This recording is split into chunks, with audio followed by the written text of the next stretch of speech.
मेरा ज्ञान आप नहीं सुन पाओगे।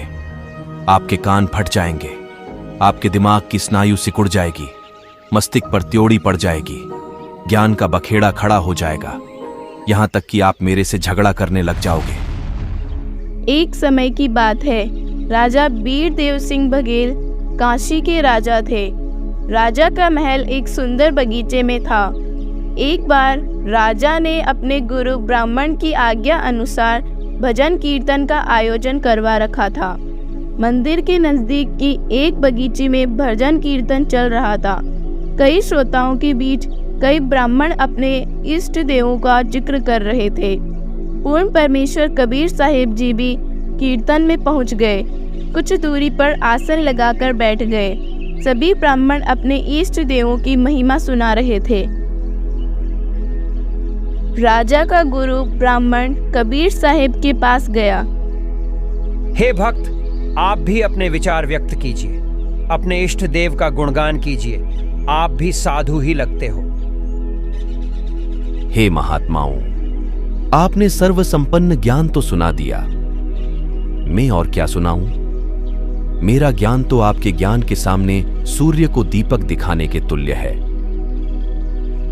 सभी ब्राह्मण तथा भक्त कबीर साहिब से ज्ञान सुनने के लिए अनुरोध करने लगे। मेरा ज्ञान आप नहीं सुन पाओगे।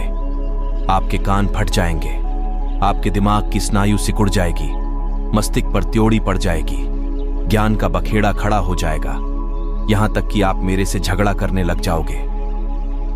भक्त जी, हम साधु संत भक्त हैं। हम कभी झगड़ा नहीं करते।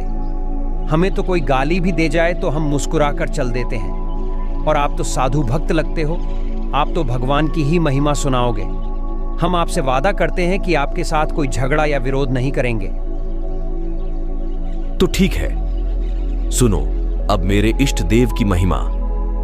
आज मैं आपके सब इष्ट देवों की उत्पत्ति बताता हूं। अधूरे ज्ञान के कारण आप इन जन्म मृत्यु में आने वाले भगवानों को सच्चा मान रहे हो।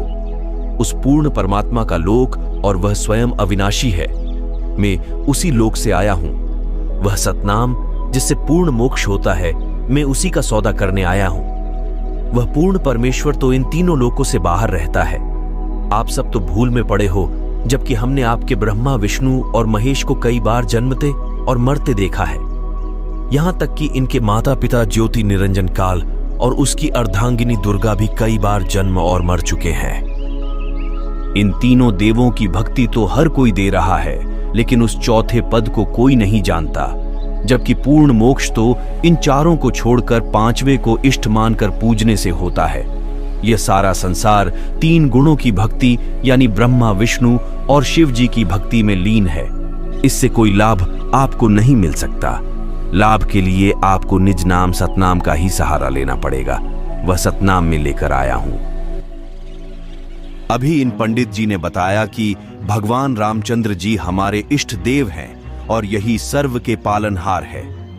लेकिन मैं इनसे पूछना चाहूंगा कि जब श्री राम जी को लंका के लिए जाना था, तो श्री राम जी को तो 3 दिन तक समुद्र से रास्ता लेने के लिए याचना करनी पड़ी।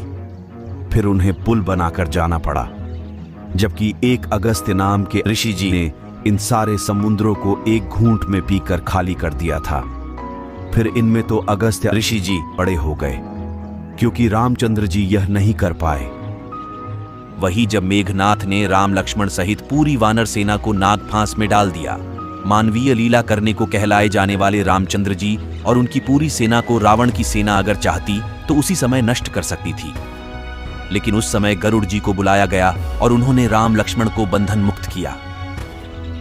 भोले श्रद्धालुओं, यहां आपके रामचंद्र जी भगवान हुए या गरुड़ देवता?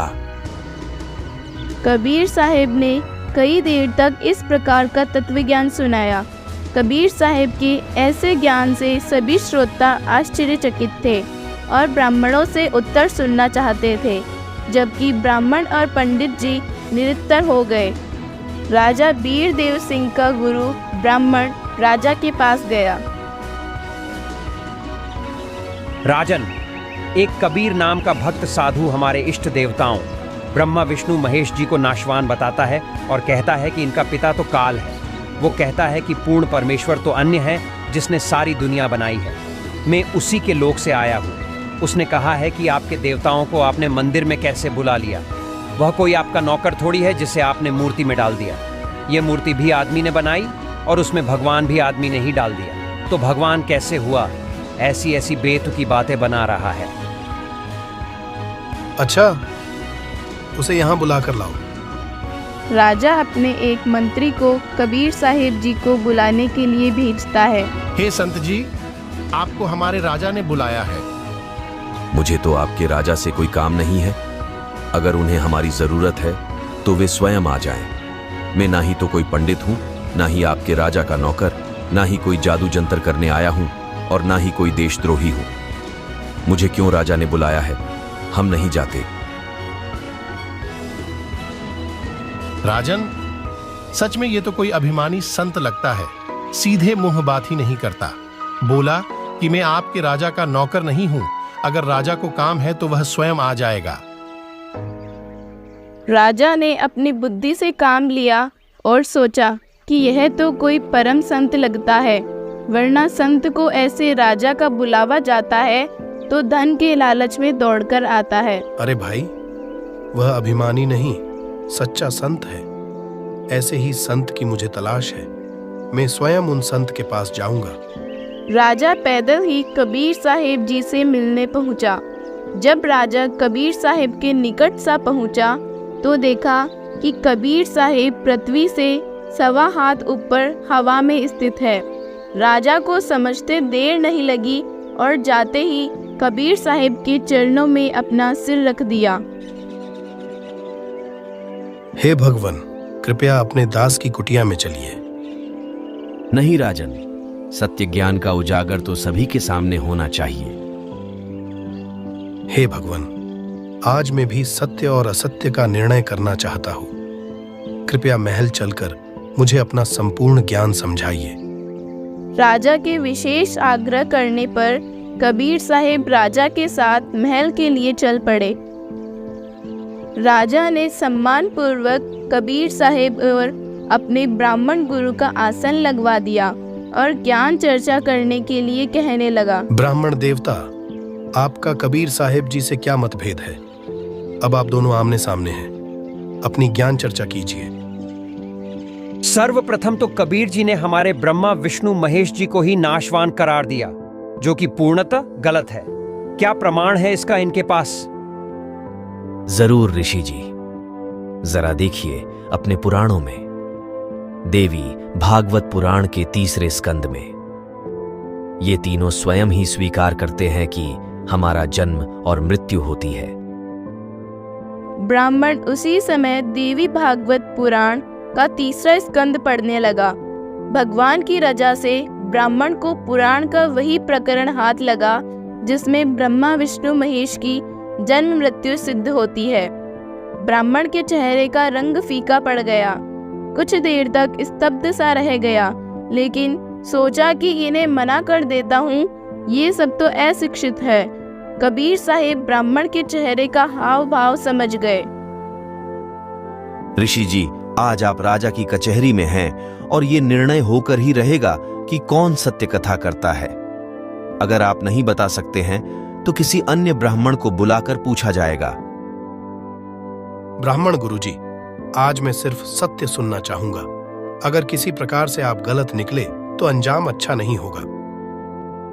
क्षमा करें राजन, पुराण में ऐसा ही लिखा है। हम भी इस प्रसंग से अनभिज्ञ हैं। ब्रह्मा विष्णु और शिव जी बोल रहे हैं कि हमारा तो आविर्भाव और तिरोभाव यानी जन्म और मृत्यु होती है, और इन्होंने मां दुर्गा को अपनी माता अर्थात जननी सिद्ध किया है। ये हमारे कर्म में कुछ बदलाव नहीं कर सकते। राजा ने कबीर साहिब जी के चरण पकड़ लिए। हे भगवान, हम दीनों पर भी दया कीजिए। कृपया अपना ज्ञान विस्तार से समझाइए। आप संत ही नहीं बल्कि भगवान स्वरूप हैं। आपका ज्ञान 100 आने सत्य है। तब कबीर साहिब ने राजा, रानी और ब्राह्मण को संपूर्ण सृष्टि रचना सुनाई और तत्व ज्ञान समझाया। राजा बीरदेव सिंह बघेल तथा रानी मानक देई और ब्राह्मण पुरोहित ने कबीर साहिब से दीक्षा ली और सत भक्ति करनी शुरू की। ये अनमोल ज्ञान जगत गुरु तत्वदर्शी संत रामपाल जी महाराज के सत्संगों का अंश मात्र है। संपूर्ण आध्यात्मिक ज्ञान के लिए सुनिए संत रामपाल जी महाराज के मंगल प्रवचन। आप संत रामपाल जी महाराज जी के मंगल प्रवचन संत रामपाल जी महाराज एप्लीकेशन पर भी सुन सकते हैं तथा उनके द्वारा लिखी पुस्तकें भी डाउनलोड कर सकते हैं।